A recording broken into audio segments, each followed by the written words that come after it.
Hello guys, I'm going to start doing Instagram TVs daily to add to my daily love notes that I send out to my daily love note list. So if you would like to be on my special list, please let me know. Where I'll be talking for a short while about a specific subject, topic, whatever I feel like coming up with today. So today I have a question for you, which I normally do, I know that. And the question is, do you have a voice in your head? And I don't mean a psychotic voice. Well, sometimes it can be. What I'm talking about is, do you have a voice inside your head that is constantly telling you you are not good enough? The voice that says, you look disgusting, you are not wearing that. Oh my God, look how big your tummy is. Do you think posting that on social media, anyone will even give a shit what you think? Don't bother going for that job interview, because there's going to be loads more applicants with more skills and more qualifications than you. So you know the one, you know the voice, we've all got one. And how powerful and how strong is that voice in your own head? That's another question. And do you listen to that voice is a really important one, because that voice will never go away. But do you listen? Do you believe what that voice says to you?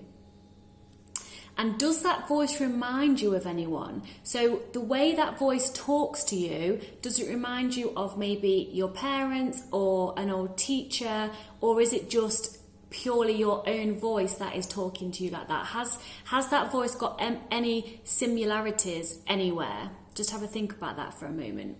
And if you can notice where that voice has come from, that's where you can do some work around that type of area of your life where it might have been uncomfortable for you or embarrassing, or you got told off or whatever. There's always a reason why we do things and why we speak to ourselves the way we do. So just do a bit of deep digging and journaling and exploring alongside that. But moving forward, did you also know that you have another voice inside your head, which is the voice of compassion? You know, the voice that you use when you speak to your mum or your best friends or someone that you love very much. This voice is kind, considerate, encouraging, understanding, and loving. Often that voice doesn't speak to you directly, but that voice does speak from you towards other people. Again, it's that whole thing where we can always understand and give love and acceptance and patience to everyone else apart from ourselves. But why is that? You, more than anybody else, deserve your own love, attention, and compassion. I want you to imagine something for a moment. I want you to imagine that your brain is split into two different halves. Obviously there's loads more components to your brain, but just from this conversation I want to have with you guys today, your brain's split into two parts, okay? One part we're going to call your inner angel, which is that voice of compassion, the voice of love, the voice of understanding.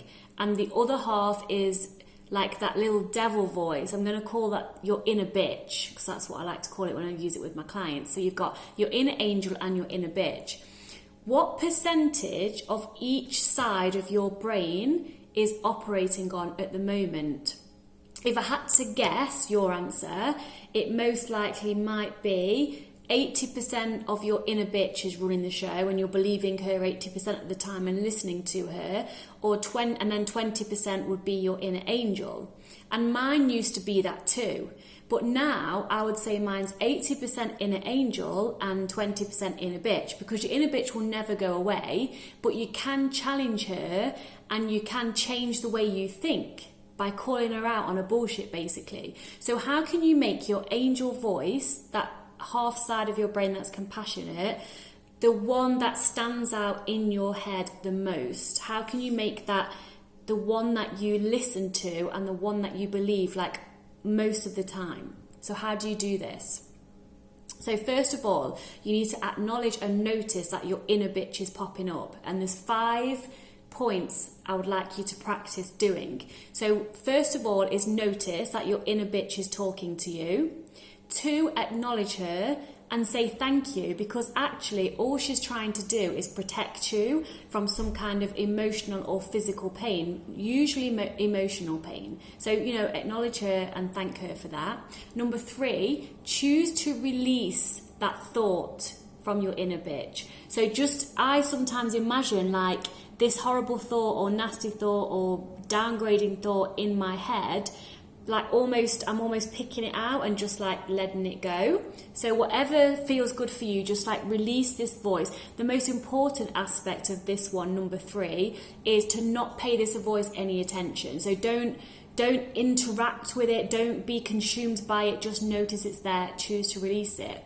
And then number 4, choose an angel voice in response to that inner bitch voice, that inner bitch thought. So choose the complete opposite, if that feels comfortable to you, to that inner bitch thought that you've just had. And then now consume yourself with that angel voice. Only pay attention to this angel voice, even if you don't believe it. But let me give you a real life example. So your inner bitch comes along and says, your legs look so fat in those shorts. Like, seriously, how can you even consider wearing those shorts today? So, and then I would say, okay, I've acknowledged that, I've noticed that she's saying that to me. So again, I am not the nasty person being nasty to myself. I've noticed that that's a thought that I've had, because you are not your thoughts, okay? So then I'll say something like, thank you for protecting me from all the possible judgments that I might get from other people about my legs in these shorts, but I'm choosing not to fret and not to worry about what others think, because I can't please anybody anyway. And the only thing that matters is what I think, or that doesn't even matter, because the matter is I want to wear shorts because it's hot. Okay, so I choose to just ignore that inner bitch thought. These are my legs. I accept them. I can't magically change them in this moment. It's hot and I want to wear shorts. My legs are fine. In fact, I actually love my legs. My legs are part of who I am, and they enable me to walk around and run and do whatever else I want to do. So I'm not valued by my body. I am worthy of love no matter what my legs look like. So now my inner bitch is starting to sound really ridiculous. So I wear shorts, have a nice day, and I get a tan on my legs. Like nothing happened, no one died. Someone probably judged me, but I don't know, I can't read minds and I don't give a shit anyway. So this will not be easy for you at first. You've just got to try and practice. You will have so much resistance at first. But what you can do, instead of saying the complete opposite of what your inner bitch was saying, for example, if your inner bitch is saying you're just horrible and mean and ugly and no one's going to love me, instead of saying the complete opposite, like, oh, I'm so beautiful and amazing, and which you are, by the way, if you just cannot accept that and there's just so much resistance coming up against that thought, then bridge your thought. So what's the closest possible compassionate thing you can say to yourself that is not in that negative energy? I don't know why I'm doing this like a bloody fish.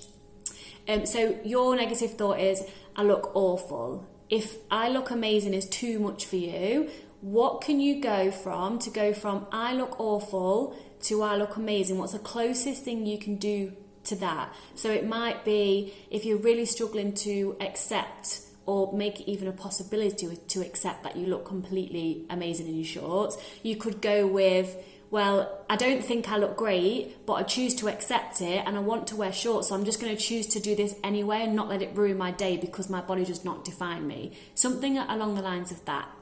So let me know if this helps. Love to you all, and I'll see you guys tomorrow.